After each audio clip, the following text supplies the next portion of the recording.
Mon enfant a 14 mois et ne marche pas encore. Est-ce que c'est grave? J'ai manqué l'inscription au soccer pour mon enfant de 3 ans. Est-ce que je viens de gâcher sa carrière professionnelle? Si c'est des questions que vous posez, restez avec nous pour cet épisode sur le Sideline où on s'entretient sur le développement normal des enfants avec Geneviève Lupien, physiothérapeute spécialisée en neurodev à l'hôpital Sainte-Justine. Bonne écoute! Allô, ici Lily Wynne, physiothérapeute. Et Dr Marie Lénaud, orthopédiste. Nous sommes toutes les deux spécialisées en médecine du sport. Bienvenue pour un nouvel épisode sur le Sideline, votre podcast de choix pour en savoir plus sur les différents aspects de la santé entourant les jeunes sportifs. Alors que tu sois au repos ou en entraînement, bonne écoute!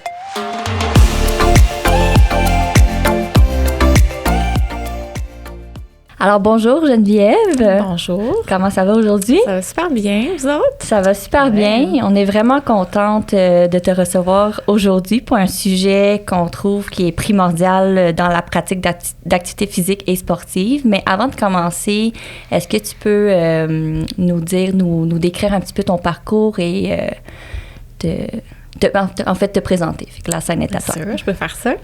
Donc, je suis physiothérapeute à Sainte-Justine, au même endroit que vous deux, depuis un petit peu plus que 15 ans. En fait, ça fait un peu plus que 15 ans que je travaille. J'ai toujours pratiqué comme physiothérapeute en pédiatrie, principalement en neurodéveloppement. J'ai touché un petit peu aux enfants plus vieux quand j'ai commencé, mais ça n'a pas été très long, là. Ça a toujours été mon grand intérêt, le neurodéveloppement, voir les enfants se développer, comment on acquiert le mouvement de façon générale.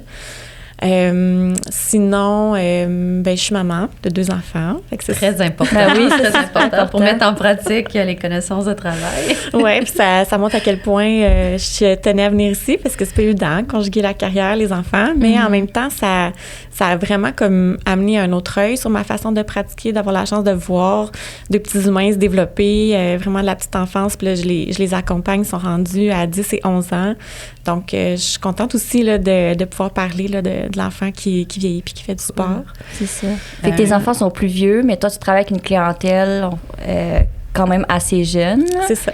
Jusqu'à quel âge environ ta clientèle, normalement?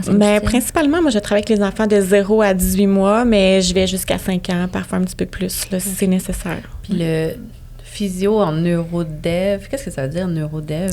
Donc, le neurodéveloppement, c'est finalement l'acquisition des jalons moteurs, là, des grandes étapes de développement qu'on doit traverser pour être capable de faire ce qu'il faut. Là, en physiothérapie, on circonscrit ça plus à l'aspect moteur, grossier. Donc, toutes les étapes qui mènent à l'acquisition de la marche et des habiletés motrices un petit peu plus avancées pour permettre à l'enfant de bouger. Ça tombe bien, parce que c'était exactement notre première question, notre premier thème qu'on voulait aborder, c'était ça, c'était le développement normal des enfants. Avant de devenir un adolescent sportif, il y a plein d'autres années dans la vie des jeunes, puis on a l'impression, on pense que c'est vraiment important ces années-là aussi, puis il y a plein de mythes qui sont associés aussi avec l'âge, même avant même la petite enfance. Donc, si on veut parler, admettons, du développement normal, à partir du moment où les enfants commencent à se tenir la tête, tout ça, qu'est-ce que ce serait comme un parcours normal? Bien, un parcours normal au niveau du mouvement, ça serait que dès qu'on commence à tenir notre tête, on peut la tenir dans différentes positions, dont la position ventrale, une position que les enfants prennent peut-être un peu moins maintenant, mais le jeune bébé serait déjà capable de redresser sa tête sur le ventre, éventuellement prendre appui sur ses avant-bras, toujours dans cette position-là, être capable ensuite de ça de changer de position par lui-même, donc à partir de la position dorsale, être capable de rouler sur le ventre, sur le dos, être capable de soulever ses membres contre gravité, ça va être le début là, de l'activation des muscles du tronc, des abdominaux, donc tout en jouant avec son corps, il va vraiment développer sa stabilité. C'est là qu'on parle du Happy Baby? Oui, on peut parler du Happy Baby. Ouais. La première position de yoga. Exact, oui. Mais là, on parle de bébé, là, mais juste pour expliquer, parce qu'on est quand même un podcast dans médecine sportive. Mais oui, tu sais, nous, on promouvoit la pratique des tantôt, tu l'avais mentionné, d'un adolescent qui est plus sportif, mais notre mission aussi, c'est de favoriser puis de promouvoir la pratique d'activité physique d'un enfant qui grandit pour devenir un adulte plus équilibré là, dans la vie. Puis je pense que tout le monde passe... Ben en fait, je pense. Tout le monde passe par cette phase-là. Fait que c'est vraiment important, je pense que de commencer du début pour pouvoir... mettre les bonnes bases. Mettre les bonnes bases, c'est ça, exactement. Oui, je te laisse continuer. Pour les professionnels qui nous écoutent aussi, c'est comme de comprendre un peu l'origine du mouvement, l'origine du contrôle du mouvement. Fait que ça peut être intéressant pour ça aussi.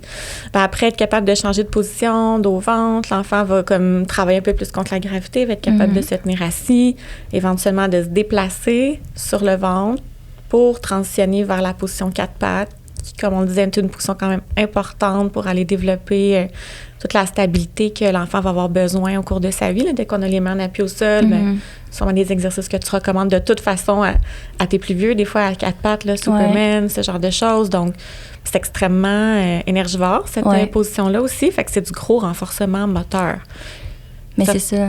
Je trouve ça vraiment intéressant parce que quand je vous écoute parler d'enfants plus vieux, d'enfants plus jeunes, je le vois vraiment dans ma pratique aussi, dans le sens que oui, tu peux pratiquer dans plein de plans. On peut pratiquer dans le plan antéro-postérieur, de devant en arrière, de côté, puis les rotations aussi. Puis en neurodéveloppement, c'est vraiment ça. Quand tu fais des roulades, des choses comme ça, il faut aller travailler dans la rotation, dans tous ces mouvements-là aussi. Mais c'est intéressant ce que tu dis parce que on parlait de variété.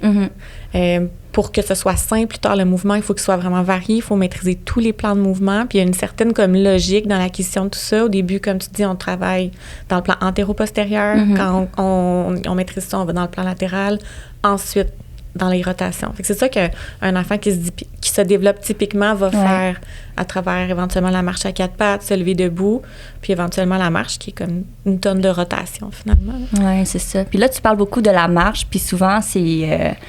on dirait que quand un enfant grandit, un bébé grandit, c'est comme la célébration à faire. Les parents veulent que l'enfant marche super tôt, le plus tôt possible. On dirait que c'est vraiment ça. Là. Mon enfant marche à 9 mois, puis c'est une grosse célébration. Est-ce que pour toi, c'est une bonne chose qu'un enfant marche plus tôt? Est-ce que ça fait une différence s'il marche un peu plus tard?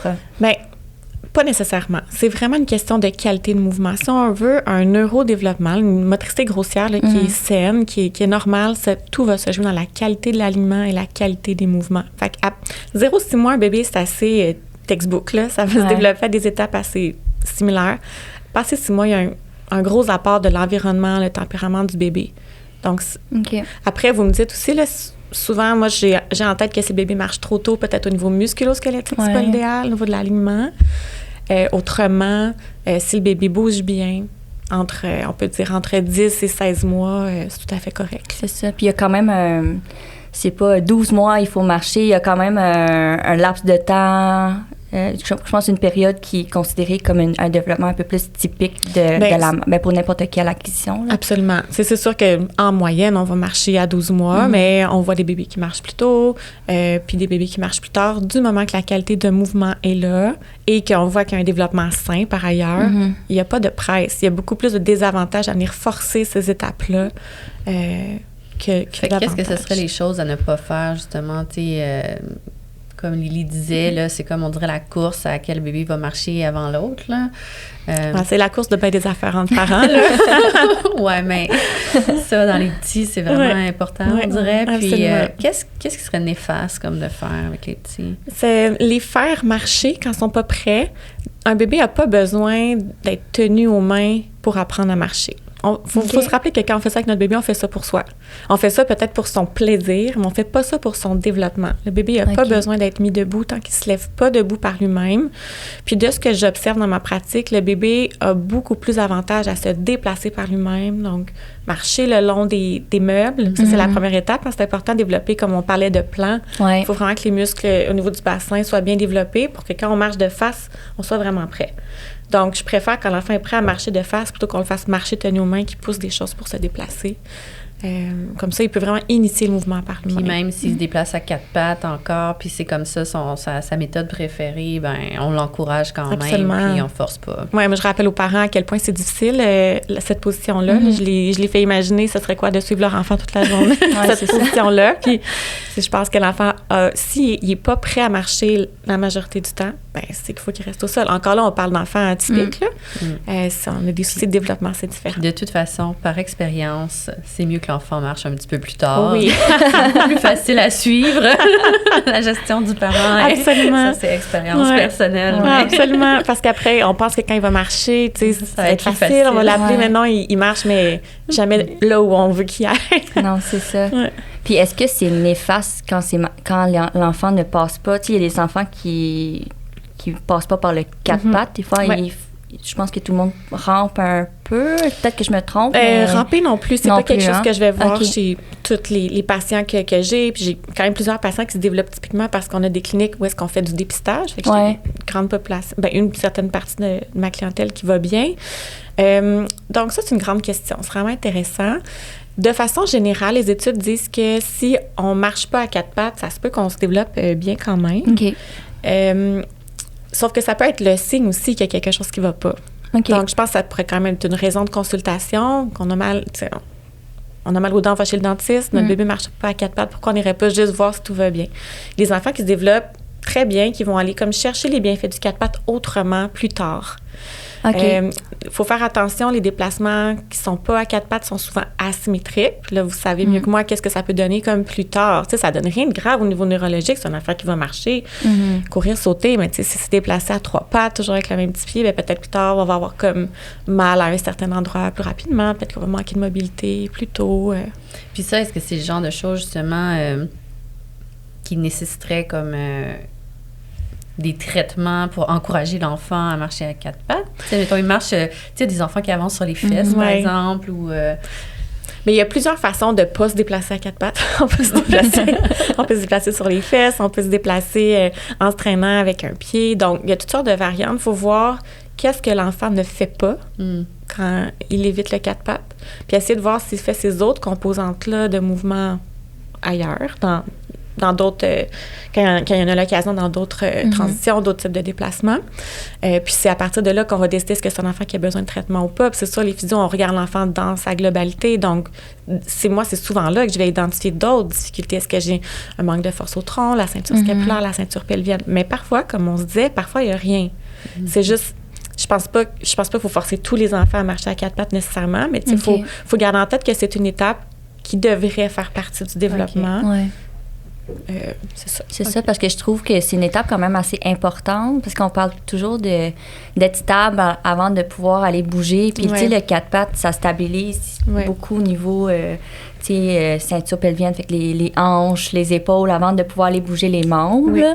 Fait que c'est ça, je me demandais si, tu sais, ça a changé quelque chose. À ma connaissance, il n'y a pas d'études qui vont dire, tu sais, que si un enfant n'a pas marché à quatre pattes, qu'est-ce qu'il ne pourra pas faire. Mais chez nos populations plus à risque, là, c'est carrément autre chose. Je rappelle qu'on parle d'enfants qui se développent normalement. Mais c'est sûr que, comme tu dis, c'est une bonne occasion d'aller développer la stabilité du tronc, la ceinture scapulaire et pelvienne. Si on peut le faire dans d'autres positions, ça peut être correct. C'est ça que ces études-là disent, dans le fond, c'est que ça se peut que ça aille bien plus tard. C'est à suivre. OK, super. L'autre chose qu'on entend souvent, quand l'enfant commence à marcher, mon enfant a commencé à marcher, il tombe tout le temps. Est-ce que c'est normal de tomber quand on commence à marcher? Absolument. Moi, je dis que chaque fois qu'un enfant tombe, c'est une occasion qu'il a de travailler son équilibre, finalement. Donc, on ne cherche pas à éviter les chutes. C'est sûr qu'on veut des chutes sécuritaires. Il faut que si l'enfant tombe, mais ses mains, c'est pas suffisant, se cogne la tête par terre, ça, c'est pas normal. Ses mains devraient protéger la chute. S'il tombe sur les fesses, évidemment, ça pose aucun problème. Il faut se rappeler aussi que les enfants apprennent différemment de par leur tempérament. Il y a des enfants qui sont super observateurs, ils attendent d'être prêts. C'est souvent eux qui marchent plus tard parce qu'il faut que tout soit parfait avant qu'on se mette debout. Eux tombent un petit peu moins. Puis il y a des enfants qui apprennent un peu plus par essai-erreur. Et là, on va les voir chuter beaucoup jusqu'à temps qu'ils maîtrisent le mouvement. Puis c'est eux qui vont souvent se développer un petit peu plus tôt, marcher plus tôt.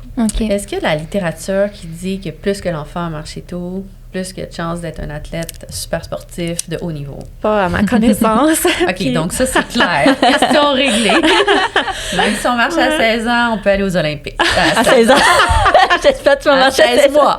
Absolument, parce que, tu sais, comme on disait, la marche aussi, c'est une question de curiosité. Ouais. La motricité grossière, c'est les premières manifestations du développement général de l'enfant. Fait que ça peut être juste un enfant qui aime apprendre, puis quand il fait le tour de la marche, ben, il va aller faire le tour de la motricité fine, il va rester assis, puis ça va être terminé, là, son parcours sportif ou presque, là.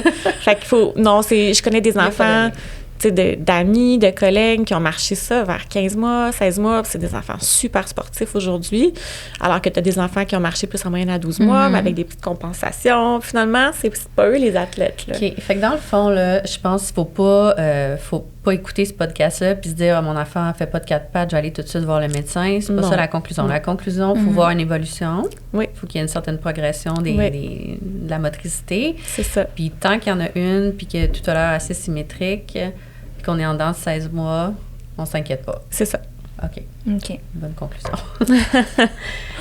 Puis après la marche, c'est quoi l'étape qui suit souvent? C'est la course, je suppose? Oui, mais il va y avoir la course. Ça va quand même arriver, tu sais, en fait, presque 1 an en moyenne après la marche. Fait que avant la course, ça va être des déplacements un petit peu plus comme challengeant, là, si vous me permettez, au niveau de l'équilibre. Donc, on va être capable de monter, descendre un matelas, passer par-dessus des choses, changer de direction à la marche, l'acquisition de la marche rapide, les déplacements dans les escaliers. Donc, il y a quand même, tu sais, puis on parlait de balle-ballon là, tout à l'heure, là, d'être capable de garder son équilibre tout en faisant d'autres gestes.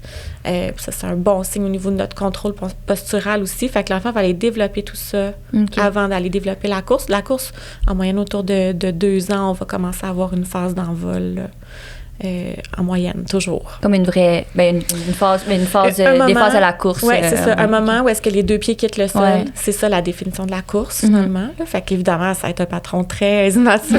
C'est ça. Loin de vos athlètes, mais c'est mais ça. peut-être une question qui suit, c'est la marche, puis peut-être une question pour vous deux, dans le fond, là. Tu sais, quand on commence à courir, ça serait autour, mettons, de 2 ans et demi, quelque chose comme ça. Oui, bien, c'est ça. En moyenne, ça commence vers 2, mais c'est vrai que, tu sais, si on regarde des enfants de façon générale, à la garderie, tout ça, 2 ans et demi, ça serait peut-être un petit peu là, on commence réaliste. à courir, notre patron est un petit peu bizarre, on tombe souvent. Tu sais, c'est quoi jusqu'à quel âge c'est normal de tomber quand on court? Donc, moi, je trouve que c'est normal, les chutes, dès qu'on essaie de faire quelque chose qui nous sort de notre zone de confort. Donc, l'enfant qui marchait, qui ne tombait plus, quand il tombe à la marche rapide, quand il passe à l'étape de la marche rapide, il va recommencer à tomber. Okay. Quand l'enfant va commencer à courir, il va recommencer à tomber. Quand il va apprendre à la marche rapide ou la course dans différentes directions, ça va revenir. Si l'enfant se protège bien, habituellement, c'est pas un problème, les chutes, là. Okay. Non, c'est ça. Puis, à condition aussi, comme tu disais, Marlène, qu'on voit une évolution. Tu sais, si mon enfant reste à cette étape où il tombe tout le temps, bien sûr, ça peut être le signe de quelque chose. Au même titre que le 4 pattes, ça peut être le signe de quelque chose. Après, ça dépend comment on prend en charge notre santé. Est-ce qu'on y va de façon préventive? On va consulter un physio. On a même accès au physio à l'accès direct, là. Pas besoin d'aller voir le médecin nécessairement. Juste pour avoir un avis, mais normalement, le professionnel devrait évaluer l'enfant dans sa globalité puis nous donner congé si tout va bien, là. OK, parfait. Puis toi, Lily, qu'est-ce que tu en penses? Ça, c'est vraiment pour les plus jeunes, mais souvent, on voit des 6-7 ans qui... les parents viennent parce qu'ils sont inquiets, parce que quand ils jouent au soccer, ils tombent tout le temps.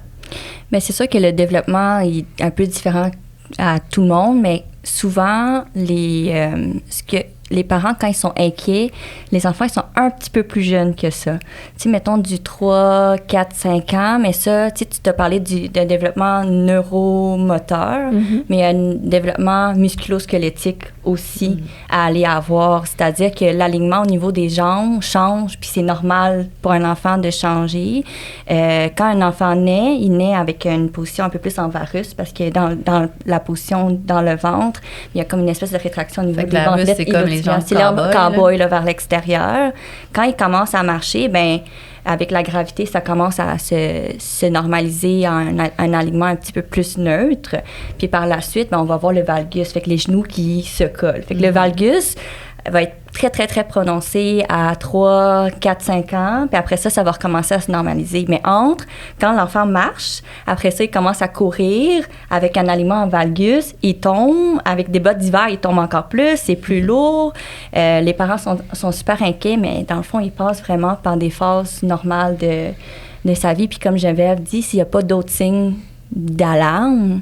Puis nous, en clinique, on fait des cliniques de démarche à Sainte-Justine. Quand on voit ces enfants-là, puis toute l'évaluation neurologique est normale, il n'y a rien à signaler, bien, c'est vraiment de rassurer les parents que ça va se replacer, puis l'alignement normal d'un enfant, il normaliserait vers entre 8 et 10 ans là, pour avoir un alignement un peu plus final. Fait que dans le fond, un parent qui est inquiet par rapport à ça, aller consulter en physiothérapie, c'est une bonne stratégie pour avoir une belle évaluation globale puis être sûr qu'il n'y a pas de red flag ou quoi que ce soit. Peut-être avoir des petits exercices de prévention, optimiser certaines faiblesses, etc. Oui, absolument. Puis, tu avais dit quelque chose tantôt là, que j'allais te catcher sur quelque chose. Oui, tu avais parlé un peu de course, de développement, puis toi, tu avais parlé un peu de soccer, de 7 ans, botter le ballon, mais si on va un peu plus jeune, il y a beaucoup de clubs de soccer à 3 ans, 2 ans, 3 ans, des clubs organisés. Mm-hmm. Toi, tu penses quoi de ça en tant que physiothérapeute?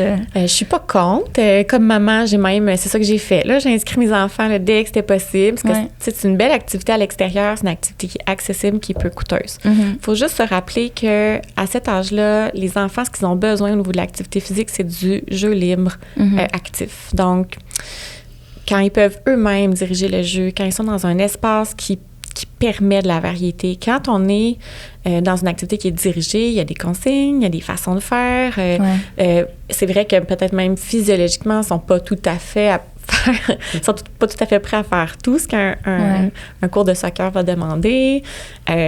Aussi souvent, on a des jeunes, justement, athlètes U18, c'est eux les coachs, là, sont pas encore super matures, là, fait que ils savent pas nécessairement comment interagir avec un jeune enfant. Tout ça pour dire que les enfants peuvent quand même rapidement se désintéresser de l'activité.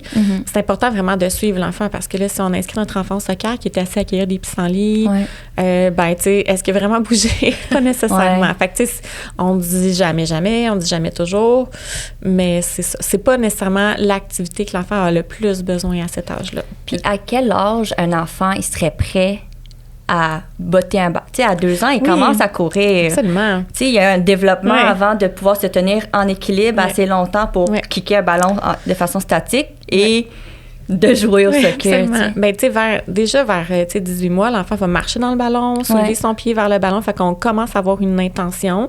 On a encore peu d'intérêt pour utiliser nos pieds pour jouer. On va plutôt vouloir transporter les choses. Vers 2 ans, là, on va voir l'enfant qui va vraiment être capable de décoller intentionnellement son pied. Puis un petit peu plus tard, là, j'ai plus le goût de dire vers 2 ans et demi, peut-être on va avoir une belle motion avec un élan, tout ça. Donc, en théorie, à 2 ans et demi, l'enfant est capable de botter un ballon, est capable de courir. Mais c'est vraiment plus dans son développement général qu'il a besoin de se dépenser de façon plus intuitive. C'est plus par rapport à ça. Puis c'est quel... Vas-y. Ben moi, c'est juste très général. Donc, si j'ai oublié d'inscrire mon enfant pour le soccer 3 ans... S'il n'y a pas de place parce qu'il s'est rempli sa carrière professionnelle. Si tu as perdu la course des inscriptions, ça va aller. Ça va être correct. Okay. Puis là, c'est là que le rôle de maman, je trouve vraiment intéressant dans ma pratique, là, embarque aussi. Je vois des jeunes de 9-10 ans joindre le club de sport de mes enfants pour la première fois, puis c'est déjà des superstars. Tu sais, quand tu es génétiquement fait pour quelque chose, c'était pas de commencer jeune qui va changer... les choses. C'est qu'un autre point clé, si tu marches tôt, ça ne veut pas dire que tu vas être un grand athlète. Et si tu commences du soccer super tôt, ça ne veut pas dire que tu vas être un grand athlète de soccer. Mais après, c'est très, très correct d'aller dehors les soirs d'été, regarder notre enfant courir. Là, rien de plus cute qu'un dessin d'enfant qui court autour d'un ballon. Là, Mais tu sais, toi, tu as parlé de jeu libre là, pour laisser l'enfant découvrir son environnement par lui-même puis développer les habiletés motrices. Quelles sont les meilleures recommandations que tu peux donner à un parent comme type d'activité pour un enfant, mettons, préscolaire? Bien, idéalement, il faut aller à l'extérieur. Puis si on peut aller en gang, c'est mieux. Ça va, comme je pense, être aider l'enfant, pas aider l'enfant, mais motiver l'enfant à bouger plus. Donc, le jeu libre extérieur actif. Tu sais, un grand terrain extérieur, ça appelle le mouvement automatiquement. On le voit dans notre gymnase de physio, dès qu'on emmène l'enfant dans un espace plus vaste, l'enfant va se mettre à s'agiter, à courir, tout ça. Donc, je pense que dès qu'on est à l'extérieur, c'est aidant. Ensuite de ça, si on peut être avec d'autres enfants, c'est aidant aussi. Puis si on peut avoir une variété de structures. Donc, ça peut être structure de jeu, le module de jeu, mais ça peut être dans la nature aussi, des endroits pour grimper, pour sauter. Puis ça va être plus dans notre approche comme parents de faire confiance à notre enfant, de quand même s'assurer qu'il ne prend pas des risques, Ouais. tu sais, au-delà de qu'est-ce qu'il est capable de gérer, mais de l'observer, de voir justement comment il se déprend de situations motrices un peu hasardeuses. Puis c'est comme ça qu'il va faire en sorte que l'enfant va se développer, va aller chercher un petit peu lui-même qu'est-ce qu'il a besoin, va pouvoir apprivoiser ce qui est difficile un petit peu plus à son rythme aussi. C'est ça, fait laisser de faire des trucs qui sont pas nécessairement, je vais pas dire dangereuses, mais des mouvements, des situations un peu plus, moins contrôlées, mais à le laisser penser, à trouver des solutions pour le faire de façon sécuritaire, en étant à côté. C'est ça. Mais résoudre un problème moteur, ça fait partie de développer la planification motrice, ça fait partie de l'apprentissage moteur. Donc, quand l'enfant, c'est sûr, si l'enfant reconnaît pas du tout le danger, là, ça, c'est un autre problème, mais si l'enfant reconnaît le danger, qu'il apprenne un petit peu à contourner ces obstacles-là. Je dis beaucoup aux parents aussi de changer de parc. OK. La nouveauté va vraiment aller stimuler la motivation de l'enfant, puis ça va vraiment... ça va aider son corps aussi à être dans toutes sortes de situations, finalement. Moi, je vais juste mettre mon petit éditorial d'orthopédiste pédiatrique. Ah oui! Je sais de quoi... je sais de quoi tu vas parler. On va parler des monkey bars. Je pense, Lily, t'en as parlé, là, mais c'est super important de le laisser explorer, de le laisser se dépendre de situation, mais je pense qu'il faut être à côté de son enfant. Moi, quand absolument. Absolument. Tout le monde est d'accord. Oui. Moi, souvent au parc, je suis vraiment comme des formations professionnelles, toujours en dessous, prête à accueillir un enfant qui tombe, mais je vois beaucoup de parents qui sont rendus comme à 50 mètres, puis les enfants sont tout petits, puis ils font des affaires que... C'est un peu stressant. Je pense que c'est quand même important de laisser explorer, mais quand même d'être là. C'est une question d'équilibre. Puis, tu sais, si moi, je parle de faire ça tout avec les enfants, donc si à 18 mois, on est dans la structure de jeu, bien sûr, il faut que le parent se mette vis-à-vis chaque trou possible où l'enfant pourrait tomber en bas de la structure, mais c'est avant de mettre nos mains sur l'enfant ou avant de lui donner une consigne, voir qu'est-ce qu'il va faire. Ouais. Mais, c'est bien sûr, il faut être là. Fait que ça, c'est une partie qui est vraiment pour les parents. C'est très proactif de sortir les enfants, de trouver des parcs, etc., de les surveiller. On a déjà parlé de soccer, qui n'était peut-être pas la meilleure activité au monde. Est-ce qu'il y a des activités organisées où qu'on peut inscrire les jeunes qui sont meilleurs que d'autres? Bien, je pense que ça reste quand même une question de variété, une question d'intérêt au niveau de l'enfant. Si on a un enfant qui est un petit peu moins agile, un petit peu moins habile, c'est vraiment important qu'il aime ça dans quoi on l'inscrit. On ne va pas comme l'inscrire, je sais pas moi... à la gymnastique. À la gymnastique, si lui en a vraiment pas envie, puis qu'il voit que ça va être difficile pour lui. Si on voit qu'il y a comme justement un intérêt pour, je sais pas moi, tout ce qui est musical, mais peut-être on pourrait y aller avec la danse, ça va aller développer quand même la coordination, des choses comme ça. Il faut juste garder en tête que tout ce qui est dirigé, c'est une source de consigne, c'est une source de rappel pour l'enfant, puis là, c'est comme une petite barrière de plus. Fait que, bon, à chaque activité où est-ce qu'on peut amener notre enfant, mais qui va avoir une certaine souplesse. Donc, tout ce qui va être récréatif, je pense, ça va être comme davantage intéressant. On parlait de la piscine. Mais encore là, ça implique l'implication parentale. Je suis beaucoup plus pro, bain libre, pas toujours intérieur, que cours de natation, où là, tout le monde en ligne, on va chercher le canard. Puis c'est le parent qui se fait des biceps, finalement, et c'est pas l'enfant qui bouge vraiment dans l'eau. Mais c'est ça, mais tu sais, les cours de natation, on en parlait des cours organisés d'un bébé quand ils s'inscrivent quand il y a 4 mois déjà, même plus tôt que ça. Est-ce que toi, tu trouves qu'il y a un bienfait dans ça? Tant que c'est fait dans le respect de l'enfant, puis qu'on y va pour les bonnes raisons, peut-être plus socialiser puis habituer notre bébé à l'eau. Fait qu'on pourrait tous aussi bien, tu sais, jouer avec notre bébé quand il prend son bain, puis aller prendre un café avec des amis puis d'autres enfants. Ces 2 objectifs-là sont remplis. C'est de socialiser puis s'habituer à l'eau. Fait que si après, nous, on a envie de ça, ça va, mais encore là, c'est pas ça qui va faire que l'enfant va nécessairement nager plus tôt. Là. Mais c'est ça. Mais je trouve ça intéressant parce que moi, je trouve que l'eau, c'est vraiment c'est thérapeutique. Absolument. Pour moi. C'est pour des enfants que je trouve même plus vieux, qui ont moins de proprioception, il y a moins de conscience corporelle quand tu les mets dans l'eau. Pas pour nager nécessairement, mais pour bouger dans l'eau. Tu peux courir dans l'eau, tu peux faire tout ce que tu fais hors de l'eau, dans l'eau. Puis ça amène vraiment comme un apport différent au niveau de sa conscience, vu que le mouvement, la résistance et tout, là, c'est absolument. Vraiment bénéfique. Ça, je suis tout à fait d'accord. Si l'enfant peut bouger par lui-même dans l'eau, s'il a pied à terre en plus, c'est vraiment très aidant. Mais ça ne libère pas encore le parent. Non. Non. Sinon, je pense que ça libère pas. Rendu là, tu sais, c'est... Bon, le soccer, c'est peut-être un petit peu intense parce que ça nécessite des habiletés particulières. Ouais. Oui, on peut inscrire notre enfant, mais peut-être c'est un petit peu trop avancé pour un très bas âge. La gymnastique récréative, intérieure, c'est principalement... C'est comme amener son enfant au parc. Oui, c'est ça. La façon que c'est organisé, ils vont juste mettre plein d'obstacles. L'enfant va pouvoir les explorer, souvent même si c'est à son rythme. Le parent suit son enfant, l'enfant explore les différents modules là, qui ont été mis là, à sa disposition. Puis là, on est un peu plus dans l'exploration. Fait que je pense que c'est peut-être quelque chose que je recommande un peu plus. Mais un peu plus organique. Là, comme... C'est ça, la gymnastique aussi, je trouve, c'est vraiment bien parce que, comme tu dis, ça développe plein de choses. Mais ce que je trouve un peu moins bien, c'est que la gymnastique, ça tombe dans la compétition très, très rapide. Ouais. Un enfant, tu sais, moi, ma petite cousine, elle a commencé la gymnastique, puis elle avait... à l'âge de 5 ans, ta jeune est bonne, on va l'inscrire dans un club compétitif. Mais il y a des moyens d'inscrire un jeune juste adulte. Oui. On n'est pas obligé de rentrer dans cette compétition-là tout de suite. Exactement. Peut-être que là, il y a un aspect un peu plus malsain au niveau musculo-squelettique, surtout, là, comme dans la gymnastique, peut-être plus compétitif trop tôt. C'est moins mon domaine, mais sinon, d'être dans des clubs de gymnastique plus relax parce que... Récréatif. Très récréatif. Ça se fait là, facile jusqu'à 7 ans. Mais c'est aux parents après de dire, oui, peut-être que mon enfant a ce talent-là, mais de garder en tête qu'on veut en faire des jeunes équilibrés, puis c'est ça. C'est quoi un jeune équilibré? Ben, mettons, au niveau moteur, là, mettons qu'on sentit à notre expertise, là, qui est capable de développer ses habiletés dans toutes sortes de contextes. Donc, varier les sports, mais là, ça, j'ai pas à vous, à vous convaincre de ça. Là.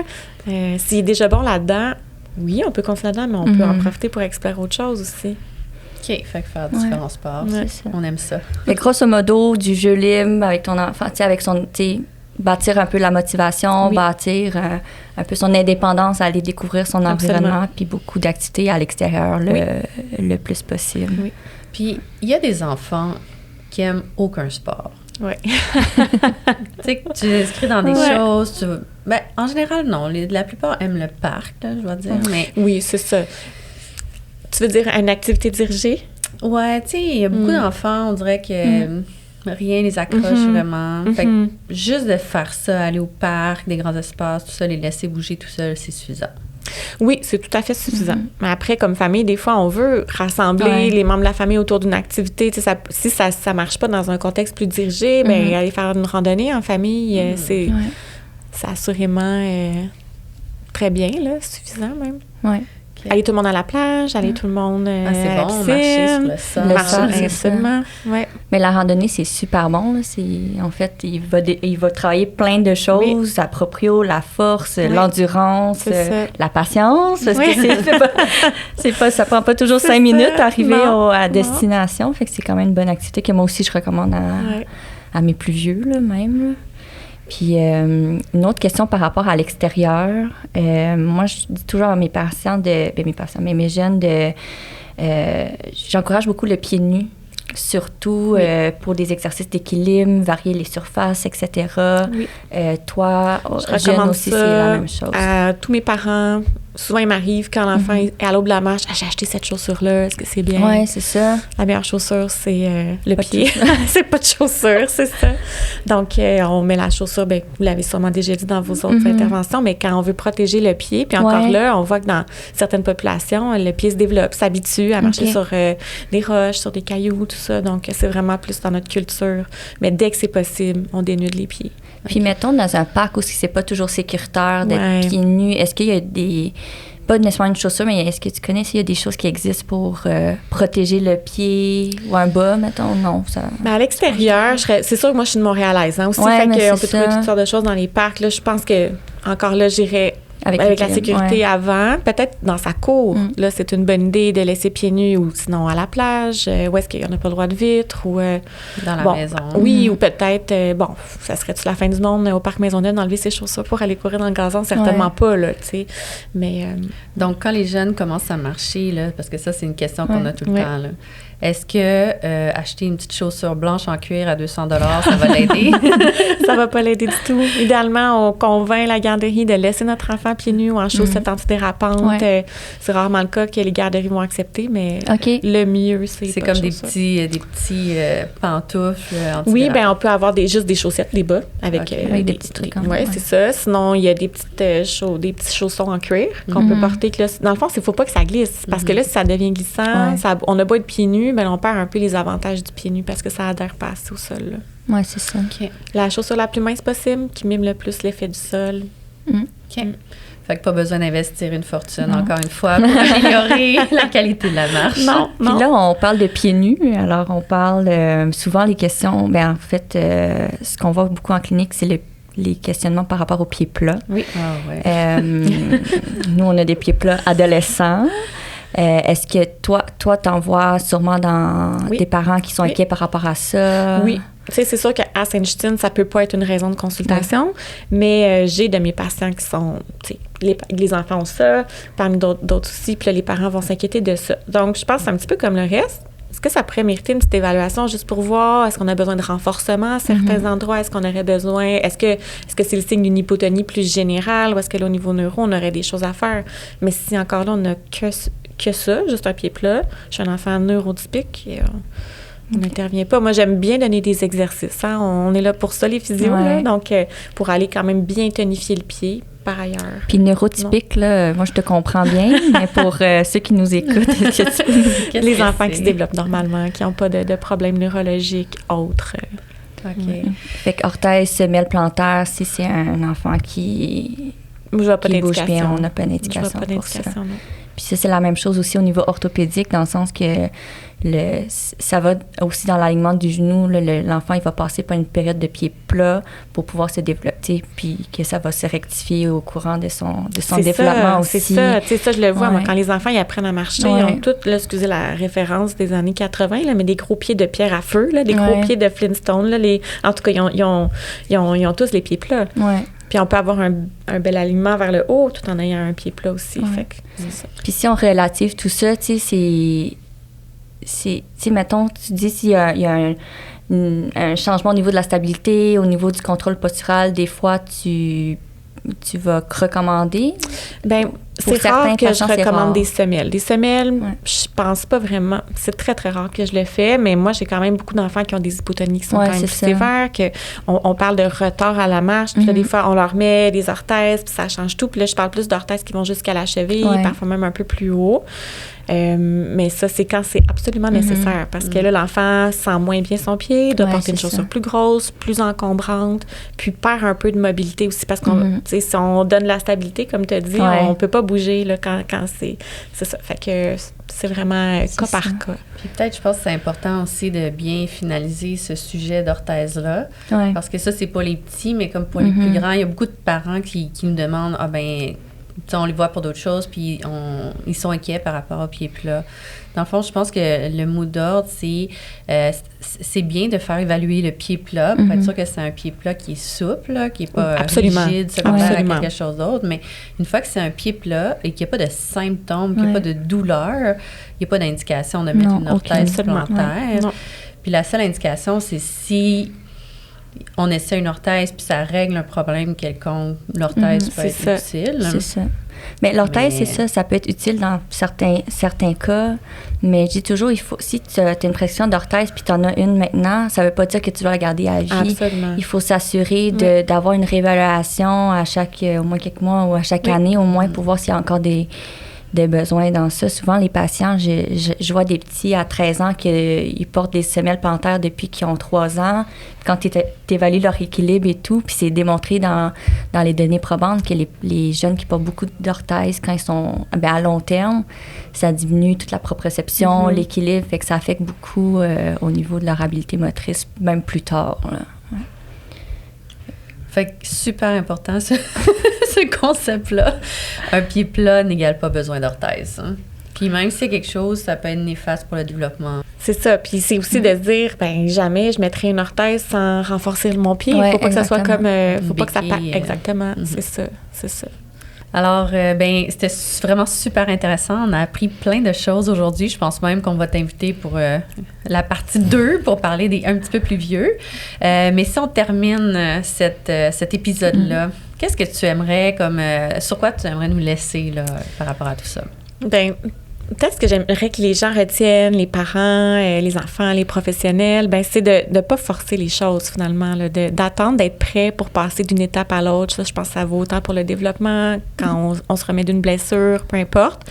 De se laisser guider un petit peu par un peu plus l'intuition, là, quand l'enfant bouge par lui-même. Puis je pense que ça peut être la même chose pour un enfant un petit peu plus vieux aussi, là, de sentir qu'est-ce qui est bon pour son corps, qu'est-ce qui va nous faire du bien, puis de rester dans quelque chose qui est quand même équilibré. Prendre les étapes une à la fois. C'est un peu philosophique comme conclusion. Mais non, c'est parfait. une bonne conclusion. Puis je pense que, tu sais, de vous avoir les deux physios ici, je pense que l'autre chose à retenir, c'est quand on a des inquiétudes ou par rapport au développement de notre enfant, c'est normal d'avoir des inquiétudes. Oui. Puis c'est une bonne chose de consulter un physiothérapeute, Absolument. par exemple, pour se faire assurer.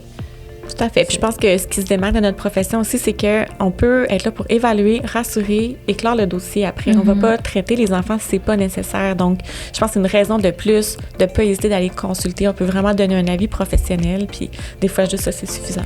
Super. Bien, un grand merci, Geneviève. Avec plaisir.